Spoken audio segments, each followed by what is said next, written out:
allons sélectionner pour ce didacticiel une vague située en France qui s'appelle Parlementia, qui est une vague de rochers, donc à Guétari, côte basque.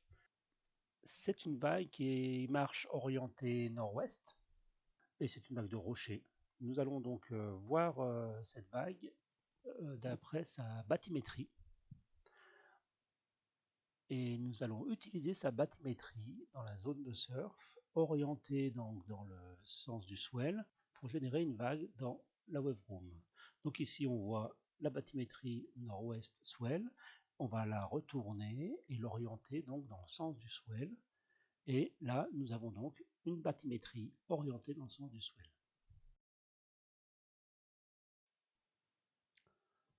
Nous allons donc observer attentivement la zone de surf et faire un relevé des altitudes dans cette zone de surf qui fait environ 350 mètres ici.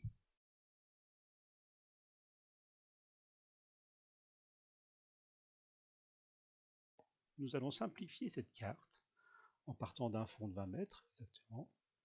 Et ici, on va rajouter des zones environ 2, 5, 10 et 15 mètres pour avoir une carte simplifiée de notre bathymétrie globale.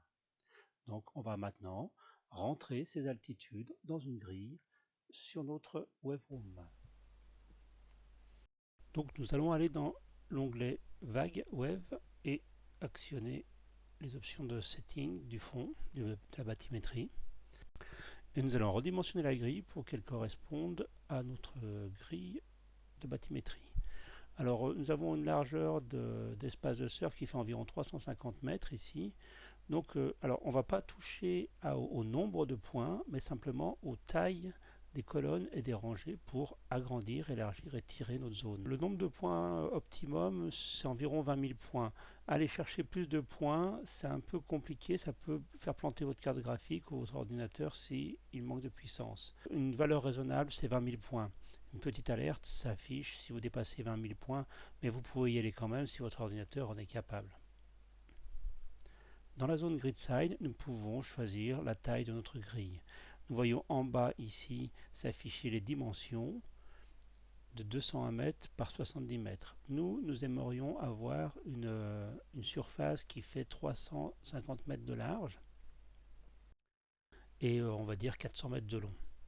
Donc on va se placer dans le sens de la houle, donc océan vers nous, beach en face, voilà comme ça, pour avoir un repère un peu propre. Et nous allons donc redimensionner, nous avons besoin de 350 mètres ici en largeur. Donc on va modifier la largeur des colonnes et on va les passer à 1 mètre. Et nous voyons que nous passons à 200, donc on va mettre 2 mètres. Size Y, 3 mètres, voilà 300,5, 335, allez 3 mètres 70.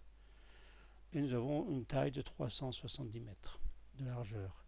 Nous allons aussi modifier la largeur de la rangée pour obtenir une taille d'environ 400 mètres. On va se mettre ici à 2 pour avoir 400 mètres environ. On va réduire ici un petit peu, 3,6, 363. Voilà. Nous avons une taille de grille donc ici qui a été redimensionnée donc de 402 mètres de profondeur par 360 mètres de large. Nous sélectionnons bathymétrie grid et nous reconstruisons la grille. Nous allons sélectionner All Grid et nous allons tout passer, sélection level à 0. Voilà. Maintenant que on a un plateau donc à 0 de profondeur. Nous avons notre plus grande profondeur qui est à 20 mètres. Donc nous allons descendre tout le plateau à 20 mètres. Donc on sélectionne vertical ici et avec le curseur, donc on a toute la grille de sélectionner. Et avec le curseur, nous allons descendre à 20 mètres. Alors, une petite astuce, pour voir afficher la profondeur d'un point sélectionné, il faut sélectionner la zone ici d'affichage des paramètres. Donc, une fois que c'est affiché, vous verrez donc les paramètres s'afficher de profondeur. Donc, on pousse le curseur jusqu'à descendre à 20 mètres. 18, 19, 90. Quand le curseur arrive au bout de course, on le relâche, il revient au milieu, on peut poursuivre la descente. Voilà, 20 mètres. Maintenant, nous allons, zone par zone, élever aux différentes altitudes de la bathymétrie. Donc, bon, dans ce projet, je vais faire assez simple. Je laisserai aux spécialistes de Parlementia faire un projet bien plus précis que celui-ci pour que ça réponde mieux à la caractéristique de cette vague. Donc une petite astuce, c'est que si on sélectionne un point et qu'on contrôle et qu'on sélectionne un autre point, ça nous étire une zone de sélection. Ça fait une sélection assez rapide. Voilà. Donc clique dans un endroit de la grille, contrôle, clique dans un autre endroit, ça dessine un carré entre les deux points sélectionnés. Donc ici, cette zone-là, je vais la mettre à 20 mètres. Je vais la réduire un petit peu, je vais la mettre à 15 mètres, pardon. Je vais la réduire un petit peu. Voilà, ça semble ici la zone qui est principalement à 15 mètres. En fait, je fais à peu près la moyenne de la zone et je me dis cette zone-là est à peu près à 15 mètres. Donc je vais faire une marche à 15 mètres et j'affinerai ensuite. Donc je sélectionne, là je suis à 20 mètres et avec le curseur positionné sur vertical, je vais remonter ma zone jusqu'à 15 mètres. Je vais prendre maintenant la zone de 10 mètres. Donc je sélectionne une zone un peu éloignée et je vais faire une autre marche à 10 mètres de hauteur. Donc je prends toujours mon levier ici et je vais remonter à 10 mètres. Voilà, 10 mètres. Donc ici j'ai principalement 3 marches, donc 20 mètres, 15 mètres et 10 mètres. Il me reste à faire ma marche de 5 mètres. Donc je vais me mettre juste là. Je vais la faire à peu près de la même taille. Et je vais monter à 5 mètres. 10 mètres. Voilà 5 mètres. Et maintenant, ma dernière marche, je vais la faire à 2 mètres.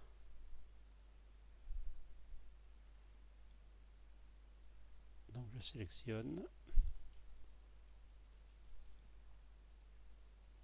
Et je monte à 2 mètres.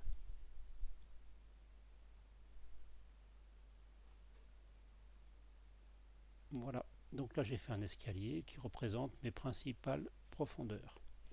Maintenant, je vais affiner ma description.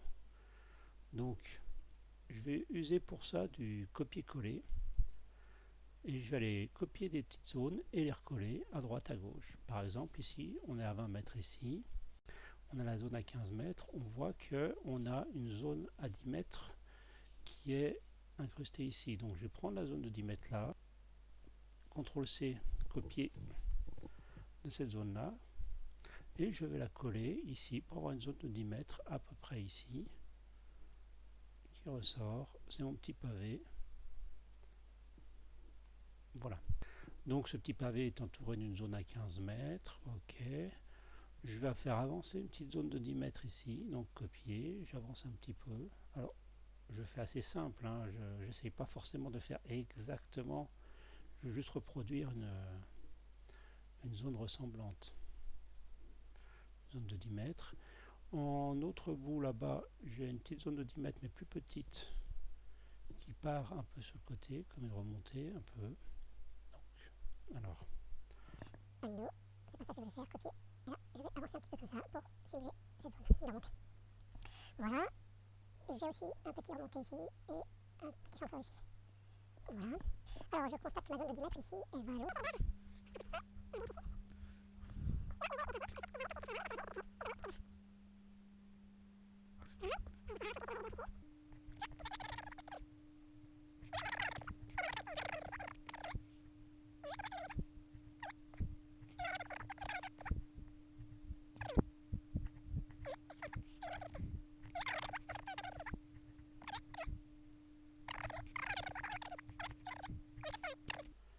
Donc voilà une bathymétrie très simplifiée, on va dire, très approximative. Là, peut-être que ici, je peux faire ma petite rentrée de 20 mètres. Là, j'ai une petite incursion des 20 mètres. Là. Voilà. J'en ai une autre ici aussi d'incursion de 20 mètres.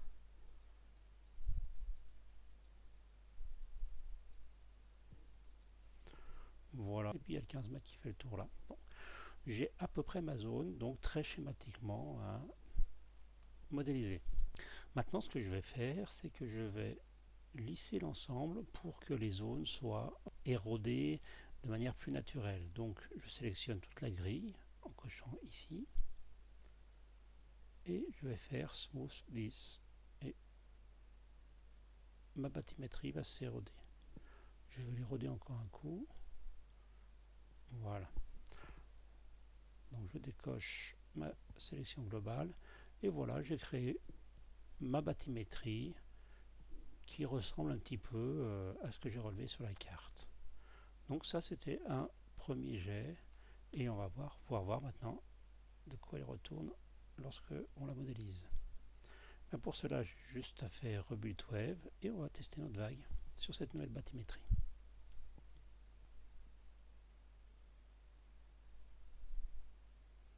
Donc voilà ma vague modélisée. On va désactiver le swell pour ne voir que la zone surfable. Et on va regarder un petit peu comment évolue notre vague. Donc là je vais me mettre en vitesse lente. Donc bon, bah, on voit le pic, on s'en douterait sur la zone qui remonte ici à 10 mètres. Donc il y a une belle montée là de 20 mètres à 10 mètres, on voit bien que ça fait la culbute. Je vais accélérer un petit peu pour voir ce qui se passe.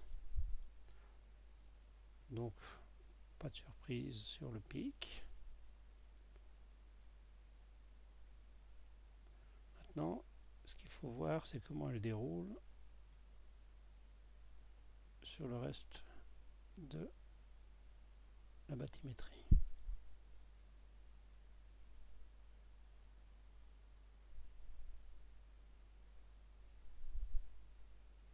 Un deuxième pic se forme ici, c'est une vague qui va fermer ici.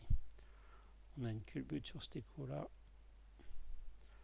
Donc, pour ceux qui connaissent la vague, elle ne ferme pas tant que ça ici, hein, donc cette altitude là doit être un peu forte. Donc vous voyez, on peut comme ça aller rechercher à sculpter notre vague. Donc je vais accélérer ici pour voir jusqu'au bout ce qui se passe. Alors, nous voyons que là, au bout de quelques secondes, la vague s'arrête, elle est terminée. En fait, le temps de modélisation est défini par la détection du dernier pic. Donc pour augmenter le temps de modélisation sur l'espace de surf, nous allons dans l'onglet Surf Space Setting et nous allons augmenter la durée après le dernier pic détecté. Et nous allons passer à 100 ici. Et on va reconstruire l'espace de surf donc, qui va durer 100 cycles après la détection du dernier pic. Ça nous permettrait d'avoir une vague qui est suivie un peu plus longtemps. Donc on reconstruit l'espace de surf. Je désélectionne le swell. Et nous allons voir maintenant notre espace de surf qui est modélisé d'une manière plus longue. Donc là, ici, on a un déferlement à cause de cette bosse ici. Donc il faudrait voir dans la réalité si elle est bien aussi profonde que ça, quelles sont les différences entre notre relevé et la réalité. Ici, moi je propose de tout simplement, pour obtenir une vague qui correspond plus à ce qu'on connaît, que les amateurs de cette vague connaissent, on va donc descendre un petit peu l'altitude ici. Je vais retourner dans ma vague. Et là, je vais, dans la zone verticale, descendre cette zone-là afin d'éliminer ce pic anormal. Donc j'ai fait une espèce de rectangle dans le fond. Je vais sélectionner une zone tout autour et faire le lissage pour que cette zone-là soit rétablie à des valeurs plus cohérentes. Ici, notre carré, on va le laisser comme ça, mais il est un peu gros, je crois. Bon, on va quand même le remodéliser comme ça. Donc je repasse sur les settings et je relance la construction de la vague. Nous voyons donc ici comment on modélise notre vague d'après notre relevé et nous allons essayer d'obtenir notre vague. Voilà notre vague reconstruite. Nous allons enlever le swell et remonter au début, ralentir légèrement Nous allons voir ce qui se passe. Donc notre déferlement ici.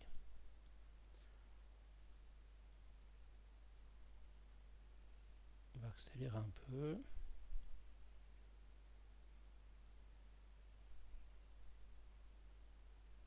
On va passer en vitesse réelle. Ok, nous voyons ici qu'elle casse. Ça, c'est à cause du défaut ici. On va pouvoir le supprimer. Donc elle a l'air de suivre. Ok. On va juste casser cette bosse ici qui est anormale aussi. Alors je vais faire une sélection de la zone ici qui m'intéresse. Je vais faire copier et je vais venir effacer cette zone où c'est qu'on a une entrée normalement dans le chenal du port. Je vais adoucir, lisser la zone. Voilà, vous voyez comment on sculpte un petit peu notre vague pour lui donner la forme qu'on désire. Lorsqu'on a travaillé un petit moment sur la bathymétrie, il est bon d'enregistrer. Donc je vais faire Save bathymétrie, je choisis un nom. Là, en l'occurrence, ça sera Parlementier Nord-Ouest. Je vais mettre 2 parce que j'ai déjà fait des essais. Enregistrer. Et donc là, dans notre bibliothèque, nous avons enregistré cette bathymétrie et nous n'aurons plus qu'à la faire glisser dans une vague si nous voulons la tester pour un projet ou un autre. Donc voilà notre bathymétrie ici modélisée. Tant que j'y suis, ce qu'on peut faire, c'est orienter notre bathymétrie. Là, elle était nord-ouest, on va essayer de la mettre plus ouest. On va faire un modèle ouest. Donc ce qu'on fait, c'est qu'on sélectionne toute la grille et on va faire tourner. Donc si la houle vient plus de l'ouest, là c'est une houle nord-ouest. Si la houle vient plus de l'ouest, donc tout notre ensemble va relativement pivoter comme ceci. Donc je sélectionne rotation, je sélectionne toute la grille de fond et je vais la faire tourner donc dans ce sens. Voilà, pour l'orienter plus vers l'ouest. Donc cette bathymétrie, je vais la nommer ouest-nord-ouest. On voit ainsi qu'on peut, une fois qu'on a fait notre bathymétrie pour un spot donné, simuler plusieurs arrivées de houle, plusieurs orientations de houle. Donc je la sélectionne, je fais Save bathymétrie et je vais l'appeler ouest-nord-ouest, on va dire. Donc je pourrais tout de suite la tester. Voilà, l'enregistrer. Et donc je peux la tester. Alors ici la période est un peu faible quand même pour ce type d'endroit. Donc il faudra qu'on travaille aussi un peu sur la période. Donc voilà, on a remonté notre vague en ouest-nord-ouest. On va cacher le swell, remonter à 0, ralentir un peu et voir ce qui se passe.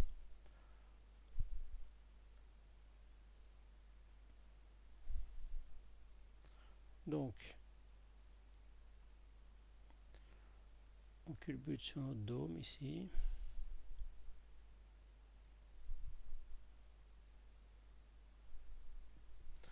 Alors, une fois que la vague est construite, pour sélectionner la vague, on peut sortir de l'option setting. Comme ça, quand on sélectionne la vague, on recentre dessus.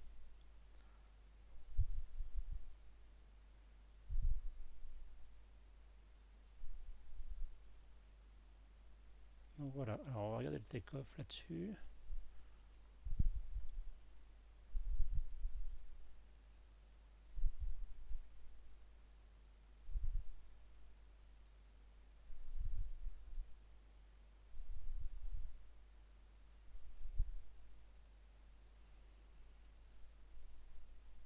Donc là on a une partie, on voit qu'il y a une zone qui va s'accélérer un petit peu là, une section un peu.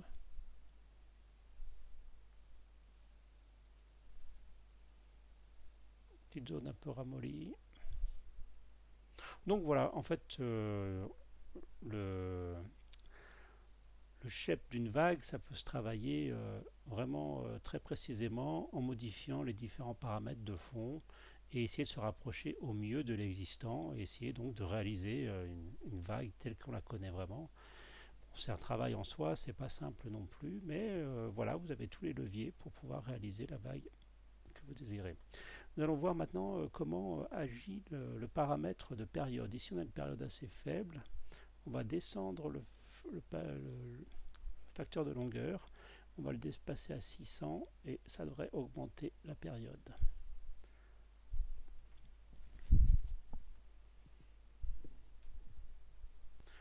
Donc nous avons reconstruit notre vague avec une période de 10. On va effacer et revenir au début.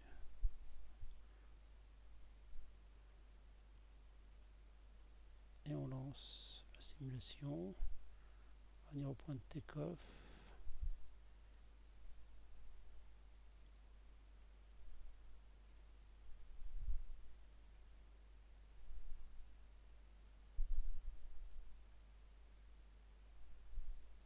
Donc là dans la wave room, on n'a pas mis de planche de surf, hein, c'est juste une observation de la vague. On a décoché l'option dynamique et là on observe juste la vague. Admettons que nous soyons contents de notre bathymétrie. Nous avons vu comment la tourner pour simuler une houle d'est, de ouest, de nord, de nord-ouest, etc. En la faisant tourner, en enregistrant. Maintenant, nous pouvons simuler aussi une variation d'altitude de la marée. Ça, c'est quand même assez important et c'est ce qui arrive très fréquemment. Donc ici, je ne sais pas, les données de bathymétrie sont d'habitude données pour la marée basse. Donc si on avait 10 mètres ici on a une option de marée basse. Donc on va augmenter la marée d'1 mètre, on va faire monter tout ça d'1 mètre. Tout simplement, on a un curseur ici, taille de variation. Donc je vais sélectionner un point de la bathymétrie. Je vais surveiller ici, c'est marqué longueur 10 mètres, profondeur 10 mètres. Et ben je vais monter tout ça d'1 mètre. Je vais descendre tout ça d'1 mètre. C'est comme si la marée était montée d'1 mètre. Là, j'ai fait une variation d'1 mètre. C'est comme si la marée était montée d'1 mètre. Allez, on va faire une variation de 2 mètres. Donc c'est une simulation de marée par rapport au point de départ de 2 mètres supplémentaires. Je vais l'enregistrer tout de suite pour ne pas la confondre. Je vais l'appeler donc ici c'était donc la ouest-nord-ouest, ouest-nord-ouest, et je vais dire 2 mètres, moins 2 mètres. 2 mètres. C'est juste pour m'en souvenir. Et je vais relancer donc les mêmes conditions de période et d'amplitude sur cette nouvelle bathymétrie descendue de 2 mètres pour simuler une augmentation de la marée.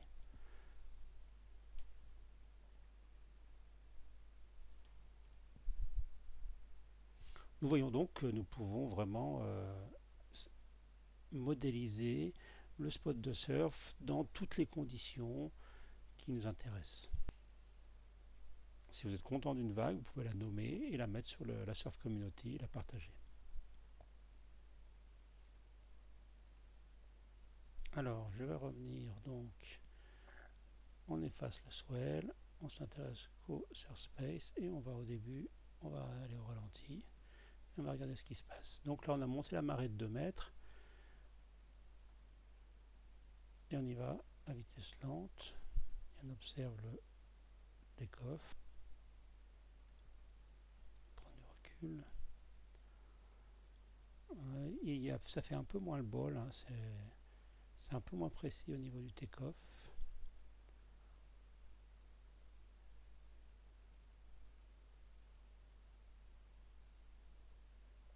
Donc voilà, notre vague modélisée 2 mètres avec une marée de 2 mètres de plus. Donc c'est tout pour ce petit didacticiel qui consistait à montrer comment modéliser une vague donnée avec la Wave Room de Shaper Wave Dynamics.